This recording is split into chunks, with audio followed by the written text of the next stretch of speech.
वारीला जाण्याची इच्छा आहे, पांडुरंगाचे दर्शन घेण्याची इच्छा आहे, पण काय करायचं, संसारिक जबाबदाऱ्यांमुळे आम्हाला जाता येत नाही। त्या सर्वांसाठी आपण घेऊन आलो आहोत मानसिक वारी। मानसिक वारी म्हणजे काय आहे, पण मनाने परमात्म्याला जाऊन भेटायचं आहे। पण या भेटीमध्ये अनेक गोष्टी ज्या आपल्याच असतात, आपल्याच मनाने बनवलेल्या असतात, त्या आपल्याच गोष्टी या वारीच्या वाटेवरती ज्या मध्ये येतात ना, अशा एकूण 10 गोष्टी काढलेल्या आहेत की ज्या गोष्टी अडथळा बनतात परमात्म्याच्या भेटीमध्ये। त्यांचं चिंतन आपण या वारीच्या दिवसांमध्ये करणार आहोत। त्यांचं आकलन करून तशा पद्धतीने जर आपण बदल केले तर आपल्याला आत्म काय आहे ते समजेल, कसा तो परमात्मा आपल्यामध्येच आहे हे आपल्याला समजेल।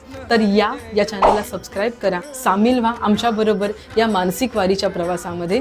तिथे सर्वात शेवटी जाऊन आपली भेट होईल तर सावळ्या परब्रह्माबरोबर। महायोग पीठे तठे भीमरथ्या वरम पुंडरीकाय दातुन मुनींद्रे समागत्य तिष्ठन्तमानंद कंदम परब्रह्मलिंगम भजे पांडुरंगम।